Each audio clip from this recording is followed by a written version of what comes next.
Hey, welcome to All About the Joy, the podcast. I'm Carmen Lisette Suarez, your host, and I'm so glad to have you here. We had a great live stream this past week with me and Rick, and we had great conversation, little review on Barbie, some conversations about other movies. And check that out. It's on YouTube. You can watch the live stream replay there. Check us out at allaboutthejoy.com to get those links. You can also watch it on LinkedIn and on Facebook. So let me tell you what my conversation is going to be about today, because I keep hearing all of this fear about artificial intelligence, and that's not to pretend that I don't think it's a big deal or that I don't think there is something to be worried about. But, every morning I wake up, I kind of just see a new article on artificial intelligence, and I'm shocked by the alarming rate of hysteria and kind of disagreement on AI. For me, I'm excited about it and I'm embracing it. And I tend to think that every time we make progress as human beings in technology, we tend to go through this same crisis mode, It's like we're excited and intrigued, and then we get to this whole paranoia part of it. Then it's doomsday, right? I feel like right now we're in doomsday mode. And at some point, it's just acceptance and it becomes part of our everyday lives. And I'm just talking from my point of view. I just feel like humanity tends to always freak the fudge out every time we make progress. And of course, there's always the caveat that somebody needs to remind me as if I'm an idiot, but they always say no, Carmen, this is different. You just don't understand. Oh my God. Everyone used to say I was so dramatic growing up. Even today, people will say I'm so dramatic. The truth is, humans are so dramatic. Just in my lifetime, I've had to listen or hear the doomsday drama, thinking about certain quote unquote truths like, stop sitting so close to the TV because you'll go blind, or Y2K is going to set us back and it's our own fault. Like Y2K was a big deal. If you don't know what Y2K is, Google it. Microwaves causing cancer, cell phones are causing brain cancer, and they're killing the bees, which inevitably will mean we will die. I mean, we're always in this place when it comes to technology that it's doomsday and people are so fearful of it. And it's the wrong thing to be afraid of. All of those other examples were just off the top of my head. And don't get me wrong. I understand the fear. I get it. And some of it may be warranted. I don't know. But being cautious as we develop new technologies is always the best way to go. But the hysteria does nothing for us, and it's a bit much. Now, here's the thing. I love humanity, and I actually think we are better than dogs. I know, I said what I said. People who own pets, and dogs specifically, are about to freak out right now. But I love humanity because we're so curious, right? We're never satisfied with where we're at. Like once we learn something, we want to know what the next thing is. We want to grow and we want to become stronger and smarter. Once we hit one level, we want to go to what's next. And because of technology, we live longer, right? Medical advancements have made us be able to live longer. And we are smarter than the generation before us because we have different products available to us, right? So as a species, we continue to move forward. It's exciting. I mean, simple things that we take for granted, like electricity, medical advancements like polio shots, or, just being able to have an x-ray, our communication devices. I grew up with a telephone attached to a wall with a long cord, but there was a time when we didn't even have telephones like that.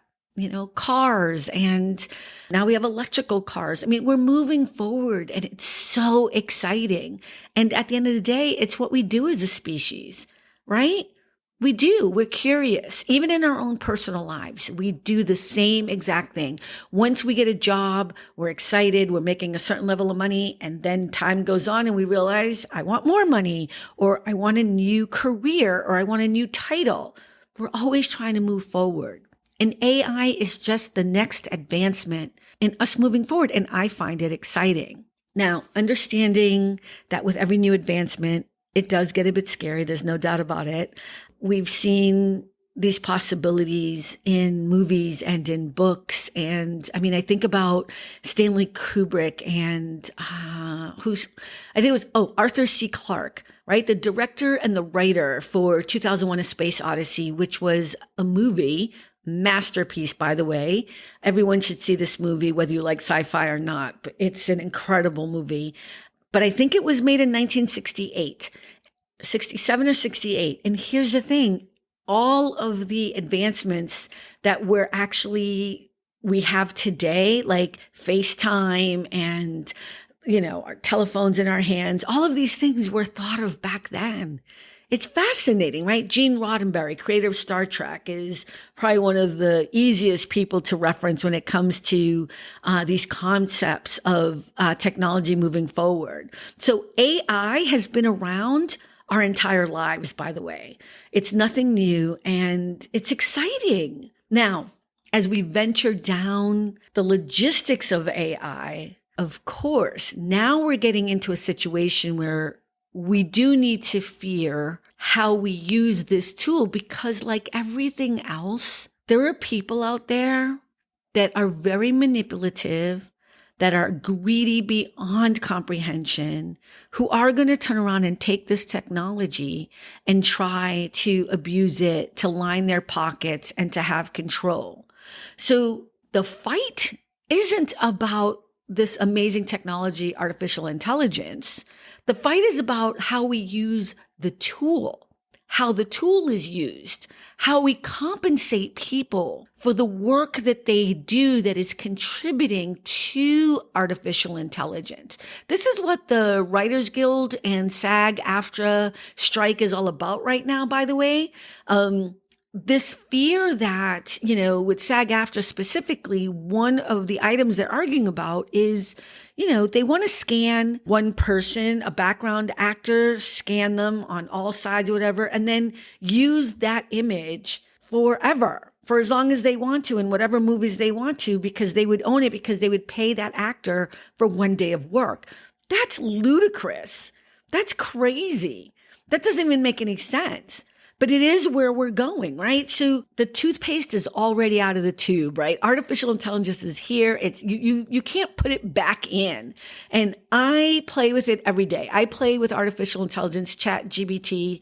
I use Bing to do it, and it's really fascinating, great, and I love it. And I'm learning so much. So it's here. We have to start learning how to use it and not be afraid of it. And I have to tell you, it is mind-blowingly fascinating and great and exciting.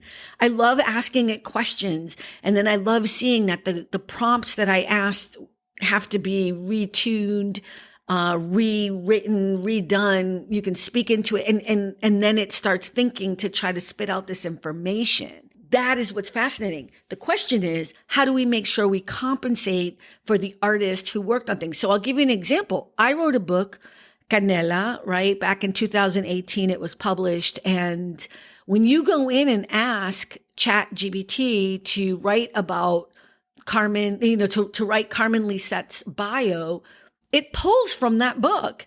It pulls from that jacket of that book. All those stories in that book, it knows. And so the question is, if somebody asks a question about a story, write me a story about a little girl at Christmas time living in Boston, let's say, whatever.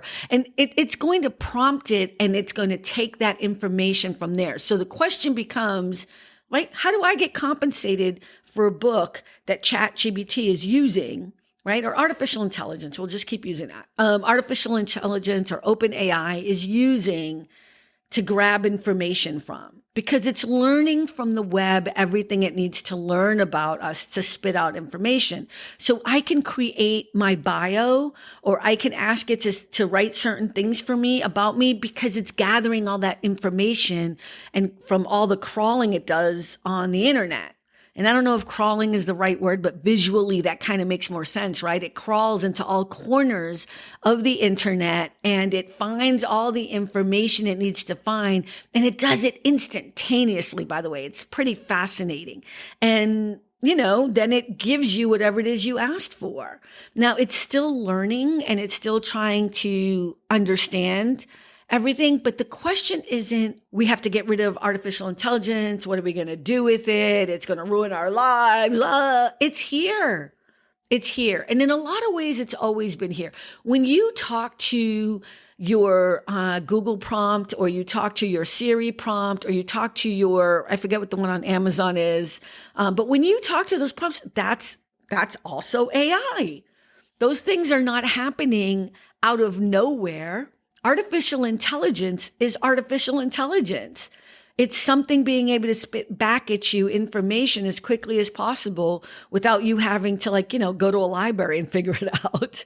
So again, I am not technically, or my verbiage may not be perfect, but when I do an image or vision of what this is, and I think about it the way I just explained it, that's how I look at artificial intelligence. And it's here.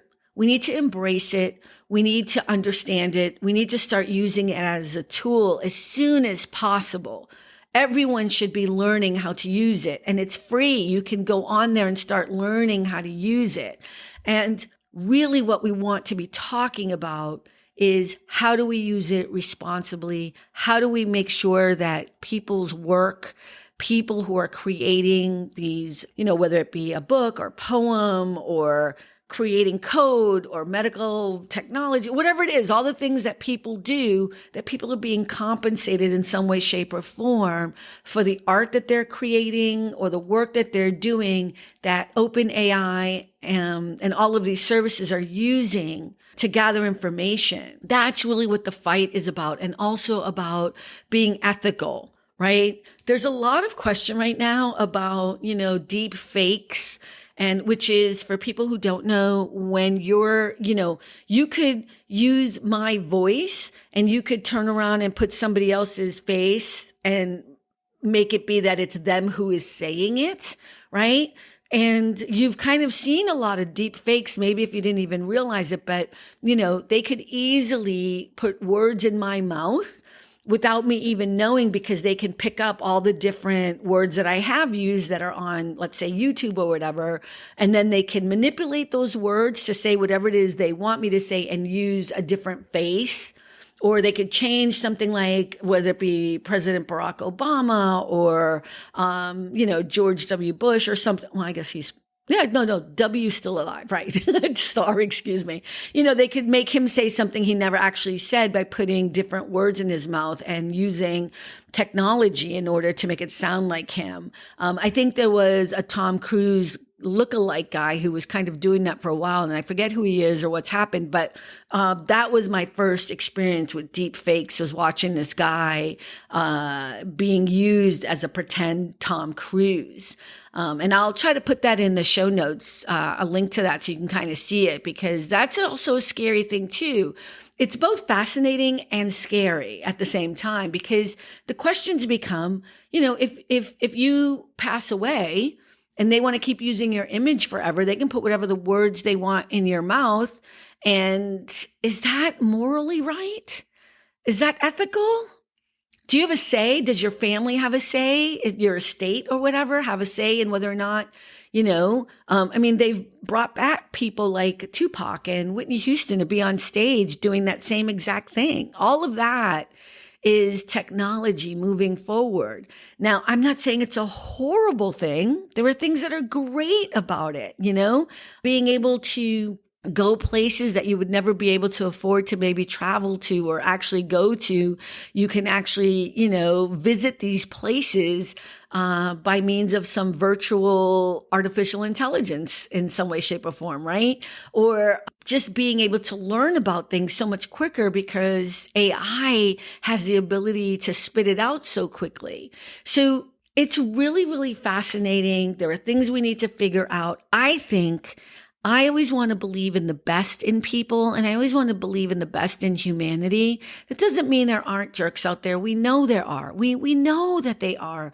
But I don't think we want to become the kind of people that are continuously living in fear, right? I think that's part of what's happening in our world right now is that we are continuously always living in fear because so many talking heads and so many people seem to keep making us be fearful of each other, of everything that's happening. And I think we're all living in this weird anxiety-driven situation.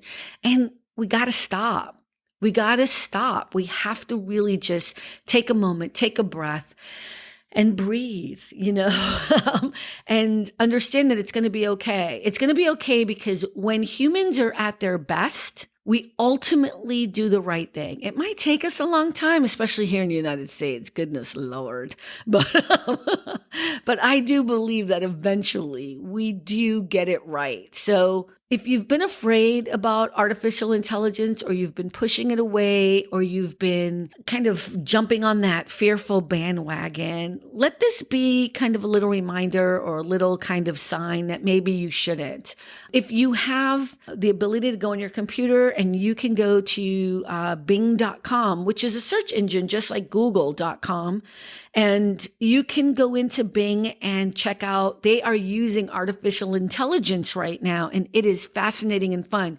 My understanding from what I read this morning, Google is also going to be coming out with they're still testing it and working on it and doing trials or whatever, but Google will also be integrating artificial intelligence in their Google search engines soon as well. So it'll be there for you to try it. Don't be afraid of it. The more you understand how it works, the better off we will all be. Did you hear what I just said?